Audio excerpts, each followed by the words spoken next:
Hello friends, जय माँ बगला हूँ जयद्वार से। देखिए, इस बार नवरात्रि में मैं बच्चों के पास हूँ क्योंकि मुझे माता जी की मूर्ति बिठानी पड़ती है और बेटे का मन्नत है। तो जब से मेरा बेटा हुआ है, मेरी 2 बेटियों के बाद मुझे बेटा हुआ था और शायद आप लोग को बता रही हूँ एक बात, मैंने कभी बताया नहीं। मैं 6 महीने प्रेग्नेंट थी और 6 महीने प्रेग्नेंट होने के बाद मैंने मन्नत मांगी कि 2 लड़की ऑपरेशन से हुई थी, सीज़र हुआ था मेरा। तो तीसरा बच्चा भी मुझे हो जाएगा, अगर लड़की हो गई तो मैं क्या करूँगी। तो लड़के का मन्नत था करके मैंने उस वक्त पहली बार जब मैंने माता जी बिठाया था, माता जी की मूर्ति बुक की थी, सब की थी। आप यकीन नहीं मानोगे, उस वक्त तो मिडिल क्लास थे, कोई जॉब वॉब भी नहीं करती थी, उस वक्त इतने पैसे भी नहीं थे। लोगों से पैसे मांग के मैंने यहाँ वहाँ से, किसी ने घी दिया, किसी ने टेबल दिया, भाई ब्राह्मण थे, सबने मदद की। और उस वक्त पहली बार 9 चंडी यज्ञ किया था और मुझे पूरा विश्वास था मुझे बेटा होगा। 6 महीना की प्रेग्नेंट थी। मेरे मिस्टर जो थे वो कभी भी पूजा पाठ में बिलीव नहीं करते थे, वो तो ये सब में आते ही नहीं थे। मैं दूसरों को मस्का मार के मूर्ति लाना करना, यकीन नहीं मानेंगे। मैंने उस वक्त मैं कहीं जॉब पे भी जाती थी, थोड़ा सा मुझे पता था कि मुझे बेटा होगा करके मैंने शुरू से सारा कुछ ब्लू झूला, ब्लू कपड़े सब लिए थे। और आखिरकार नवरात्रि बीतने के बाद फरवरी में मेरा बेटा हुआ।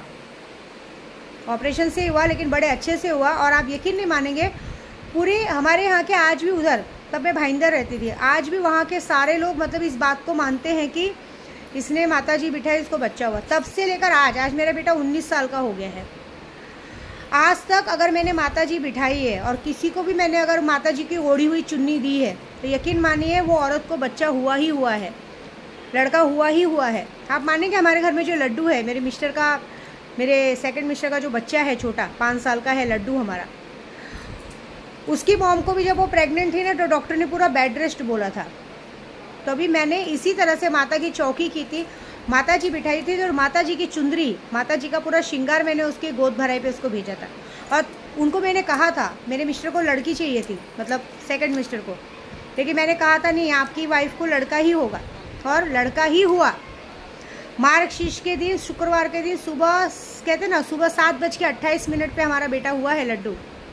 बहुत अच्छे नक्षत्र पे हुआ है मार्गशीर्ष का। और आपको पता है उसका पायगुण इतना अच्छा था कि उसके आने के 1 दिन पहले ही मुझे करीबन बहुत सारे पैसे आए थे। कम से कम मार्गशीर्ष का गुरुवार था, किसी ने पूजा चालू कराया था, ऐसा वैसा सब बहुत अच्छा था। तो मतलब ये मान्यता है कि ये पूजा मैंने आज तक, इस पूजा की चुंदरी जिसको भी दी वो प्रेग्नेंट हुए हैं। एक औरत ने एक बार ऐसे ही मांग लिया था और बोली कि मुझे चुन्नी चाहिए करवा चौथ पे ओढ़ने के लिए। मैंने बोला मत लो, इससे सब प्रेग्नेंट हो जाते। उसने नहीं सुना, उसने ओढ़ा और सच में प्रेग्नेंट हो गई। बाद में उसने बच्चा गिरा दिया। ऐसा तो ये नवरात्रि मेरे लिए बहुत मेन है। ये नवरात्रि में अगर मैं यहाँ हूँ तो माता जी की बहुत धूमधाम से पूजा करती हूँ। आप यकीन नहीं मानेंगे, इस नवरात्रि की पूजा को भी रोकने के लिए सब एड़ी चोटी का जोड़ लगाते हैं। अब ये जटा को पूरा 1 साल हो जाएगा दशहरे में, लेकिन ये माता की पूजा कोई रोक नहीं सकता। 9 दिन मुझ पर माँ की सवारी रहती है। बस ये कहना है कि इस नवरात्रि के पूजन में जब मैं घर पे हूँ तो मैंने बहुत बार बोला है, मेरे घर में जो भी काम वाली लोग काम करती हैं, अभी हाल ही में ये मेरी जो काम वाली है वो नहीं, उसने तो भाई कभी ऐसा गलत काम नहीं किया है।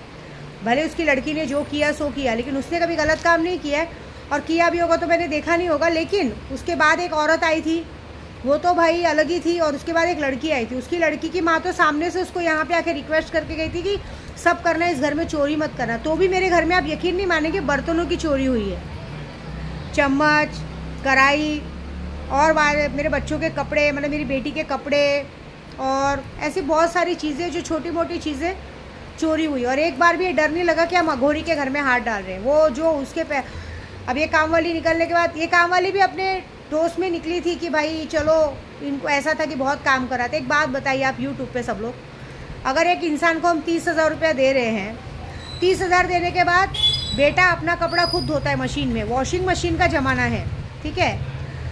4 बेडरूम का घर है, 4 बेडरूम के घर को झाड़ू पोछा करने में कितना टाइम लगता है। अगर आपको नहीं जमता तो मत करिए। उसके बाद मेरी बेटी है 2nd नंबर की, मेरी पहली बड़ी बेटी है, वो तो हफ्ते में 1 दिन अपना कपड़ा देती है, वो भी मशीन में धोने के लिए। 2nd नंबर की बेटी है, वो भी कपड़ा देती, तो वो भी 2-4 दिन में कपड़े धुलते हैं। हाँ, ये है कि पूरे रूम में झाड़ू पोछा है और एक डॉगी है, उतना काम करना है। उतने काम करने में भी सुबह सिर्फ पेड़ों में पानी डालना है, तो भी टाइम पे खाना नहीं बनता। अभी मैं 2 दिन से आई हूँ तो मैं ही खाना बना रही हूँ, उसमें भी 3 बज जाते हैं। उसके बाद भी इंसान हमेशा मनहूस लोग के जैसा मुँह गिरा के रहता है, बहुत काम बहुत काम। आप एक बात बताइए, आपने देखा होगा नॉर्मली अगर किसी के घर में दिन भर के लिए काम वाली होंगे तो मेरे ख्याल से बॉम्बे का पगार बहुत ज़्यादा 15-20 हज़ार से ज़्यादा नहीं है। 30 हज़ार तो कोई नहीं देता है, कंपनी वाले भी नहीं देते, दिन भर गधा मजदूरी करा के कंपनी वाले भी नहीं देते। बड़े बड़े बच्चे हैं, चाय नाश्ता मांगते हैं। हाँ, मैं अपने बच्चों को भी डांटती हूँ थोड़ा काम करो, लेकिन आप सोचो उसके पहले एक दूसरी औरत उसने मेरे बर्तन चुराए। उस लड़की ने तो हद ही पार कर दी। उस लड़की ने तो बर्तन चुराए, पैसे चुराए, बहुत सारी चीज़ें चुराई हो। तो अब मैं पूरी घर की साफ़ सफाई कर रही हूँ। मतलब कैसा है, अभी अपने बच्चों के साथ हूँ तो सारा सामान सेट करूँगी तो मुझे पता चलेगा, क्योंकि मेरी आदत है, मैं बहुत सारे कुरियर मंगाती रहती हूँ, साड़ियाँ मंगाती हूँ कि हमारे घर में कोई भी आए तो होनी हो। लेकिन एक बात याद रखना, इस 9 दिन की नवरात्रि में जिसने भी मेरे घर का एक चम्मच भी चुराया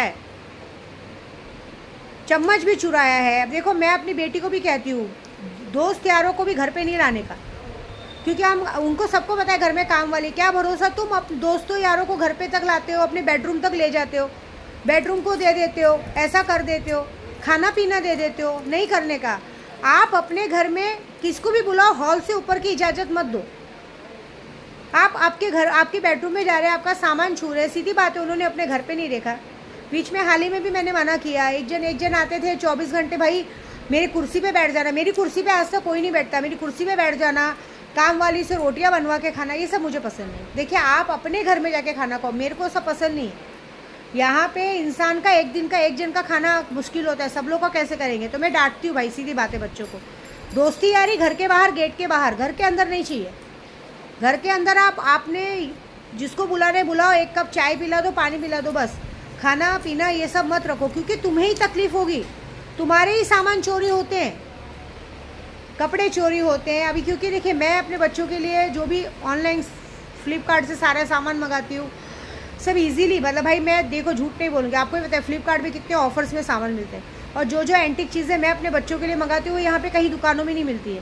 तो सीधी बात है, मैं इंसान का मन चोर होगा, पकड़ेगा। तो मैं ये बात जानती हूँ कि इन 5-6 महीनों के अंदर जितने लोगों ने भी जो भी चोरियाँ की है, एक बात याद रखना, इस नवरात्रि के दशहरे तक तुम लोग के साथ कुछ ऐसा होगा जो तुमने सोचा भी नहीं होगा।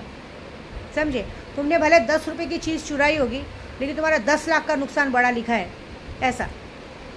क्योंकि देखिए, हम आपको मुंह मांगा पैसा देते हैं, और मुंह मांगा पैसा देने के बाद आपको मुंह बनाने की इजाज़त नहीं है। मेरे घर में दोपहर को खाना बन जाता तो शाम को नहीं बनता है। इंसान काम, देखो आपको, अगर आप खुद बताइए, पूरे यूट्यूब पे मुझे कमेंट करना ज़रूर इस बात पे कि अगर मैं 30 हज़ार दे रही हूँ और 4 बेडरूम का बंगलो है, कुछ काम नहीं है, मशीन में कपड़ा बेटा धोता है, बेटी अपना कपड़ा हफ्ते में एक बार देती है, उसके बाद भी सिर्फ खाना बनाना है, 3 बड़े बड़े बच्चे हैं, जवान बच्चे हैं, और झाड़ू पोछा करना है, तो उसके काम का 30 हज़ार रुपये पगार ज़्यादा है कि कम है? ये कमेंट में बताना, क्योंकि ये काम वाले लोग भी मेरी वीडियो देखती हैं। इन लोगों को अगर एक्स्ट्रा काम देना है तो एक्स्ट्रा पैसा दो, ठीक है।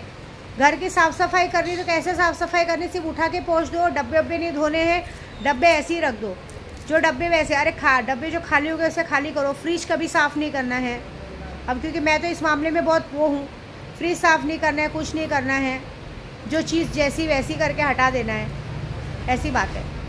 तो कोई नहीं, मैं तो ज़्यादा कुछ बोलूँगी नहीं, क्योंकि आपको सच बोलूँ ना, हर एक इंसान की एक हॉबी होती है। मेरी हॉबी मेरे बर्तन है, मुझे कुकर बहुत पसंद है, ये सारी चीज़ें पसंद है। और जब उसके साथ कोई ज़बरदस्ती वो करता है ना, तोड़ फोड़ करता है, मुझे ये पसंद नहीं कि मेरा फ्रिज खोल के कोई काजू बादाम लेके खाए, क्योंकि काजू बादाम आज की तारीख में बहुत महंगा है।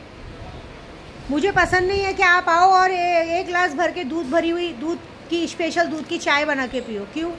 अपने घर पे जाके पियो। आपको ऐसा है क्या? किसी के घर का सामान यूज़ करने से पहले आपको 10 बार सोचना चाहिए कि हमें ये छूने का हक नहीं है, हमें इस चीज़ों को यूज़ करने का हक नहीं है। ऐसे थोड़ी किया जाता है, वो भी एक ब्राह्मण के घर में।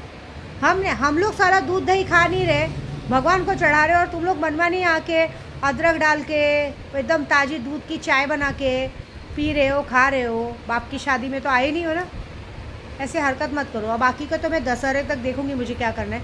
गलती की है तो भुगतान बहुत बड़ा मिलेगा, याद रख लेना। मैं अगर एक बार पीछे पड़ गई तो मेरा पीछा तुमसे कोई नहीं छुड़ा सकता, याद रखो, ठीक है।